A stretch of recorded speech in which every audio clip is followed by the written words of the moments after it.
Lorsqu'on crée un nouveau département, on a encore beaucoup de choses à faire. En effet, il va falloir définir des utilisateurs, définir des programmes et créer les sessions de formation, les semestres.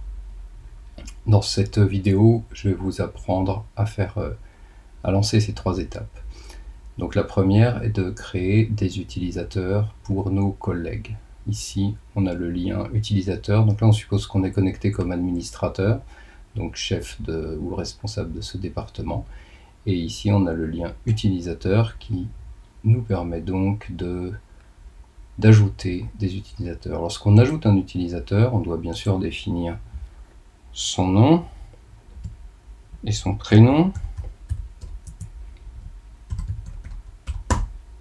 Et puis, on doit lui donner un login, pseudonyme, un mot de passe,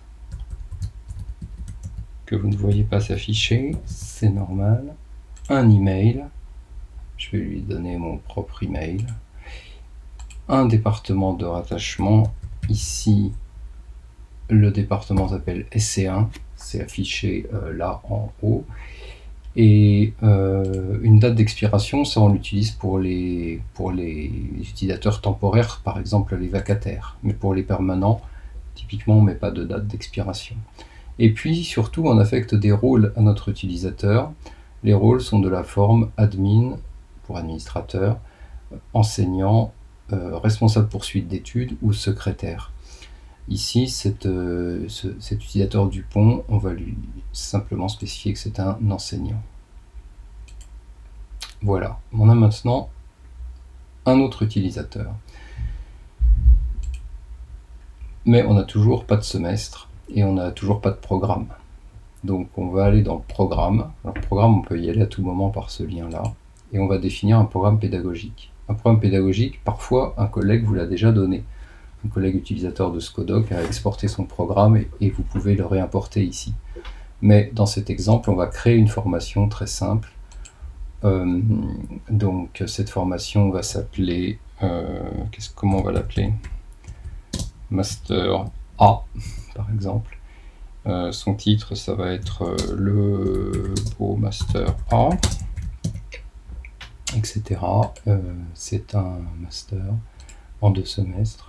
Non, c'est un Master 2, on va dire. Et puis il y a des codes à mettre, mais je ne parle pas de ça aujourd'hui. Le champ titre officiel doit être renseigné, me dit Skodoc, et on va le mettre ici. Voilà. Et donc on a créé une formation, et maintenant cette formation, on va ajouter des unités d'enseignement. Alors, unité d'enseignement, je vais en mettre qu'une pour aller vite. La première unité d'enseignement va s'appeler éthique. Son acronyme, ça va être ETH, son numéro 1. Le numéro n'agit que sur l'ordre d'affichage, hein. Vous pouvez même le laisser vide si vous souhaitez, mais enfin il est conseillé de le renseigner. C'est une UE tout à fait standard. On va lui attribuer 12 ECTS et on ne va pas lui mettre de coefficient. On va laisser les codes vides pour l'instant. Ici on devrait mettre un code apogée. Ça ressemble à ça, un code apogée, voilà. Mais il ne faut pas le mettre au hasard, hein, celui-là, c'est en liaison avec votre correspondant Apogée si vous avez ce logiciel. Une fois qu'on a créé cette UE, vous voyez qu'on peut à nouveau la modifier.